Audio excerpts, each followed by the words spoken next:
महाकाल के ऊपर और महाशक्ति आदि शक्ति के ऊपर। आदि शक्ति बहुत चंट है, वो कब क्या करेगी किसी को कुछ नहीं समझता।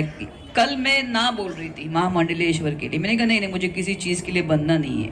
आज उसने मेरी बुद्धि को ही घुमा दिया, कंप्लीटली 360 डिग्रीज हो गया। अब मैं क्या करूं? 23 साल की तपस्या को समझा और जगत गुरु महेंद्र नंद तिवारी ने मेरी परीक्षा ली 2-3 दिन से कि मुझे कितना ज्ञान ज्ञान तप और ब्रह्म विद्या के बारे में क्या जानकारी थी, ये मुझे नहीं मालूम था। ये 3 दिन से मेरी तपस्या जो 23 साल की थी उसका इम्तिहान चल रहा था और मैं उसमें पूरी तरह उत्तीर्ण हो गई। मुझे कल से ही महामंडलेश्वर बनने का न्योता मिला था और मैं काफ़ी चीज़ देखिए 3 रास्ते होते हैं आध्यात्मिक जीवन के लिए। एक वामपंथी होता है, दक्षिणापंथी होता है और एक मध्यमपंथी रास्ता होता है। और लक्ष्मी नारायण त्रिपाठी जी इसी मध्यम रास्ते की महामंडलेश्वर है।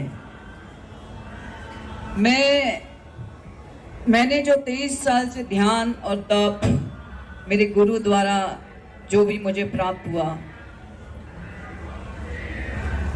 मैं सबको आध्यात्मिक जीवन के द्वारा सबको स्वतंत्र करने आई हूँ। और मुझे लक्ष्मी नारायण त्रिपाठी से बेहतर कोई और संस्था मिली ही नहीं, सोच ही नहीं सकती थी। मैं सांसारिक जीवन में रहते हुए भी मैं चाहती थी स्वतंत्र से मैं अपना जीवन जीऊं। मुझे बॉलीवुड में वापस नहीं आने का मैंने कभी, इसलिए मैंने 23 साल पहले बॉलीवुड को छोड़ दिया था।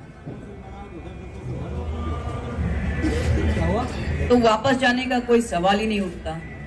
हाँ, लेकिन जैसे एक सनातन धर्म अपना होता है, सनातन मतलब क्या होता है? जो नित्य है, सदैव था, है और रहेगा, उसका प्रचार मैं निश्चय स्वतंत्र रूप से मध्यम मार्ग को लेते हुए उसका मैं और प्रचार करूंगी। और मुझे इनसे और कोई दूसरा मुझे समझ में नहीं आया, इसलिए मैंने आज शुक्रवार का दिन भी है, महागौरी का दिन है, प्लस ये जो कुंभ मेला है वो 144 साल के बाद इसका एक भयंकर और पुण्य योग है। मैं कल तक ये सोच ही नहीं पा रही थी कि मैं यहाँ से, ऐसा लगा कि मैं इधर स्नान करूँगी। 12 साल पहले आई थी, वो भी महाकुंभ था, आज भी पूर्ण कुंभ है और वो भी ऐसा योग जिसमें गुरु सूर्य शनि ऐसे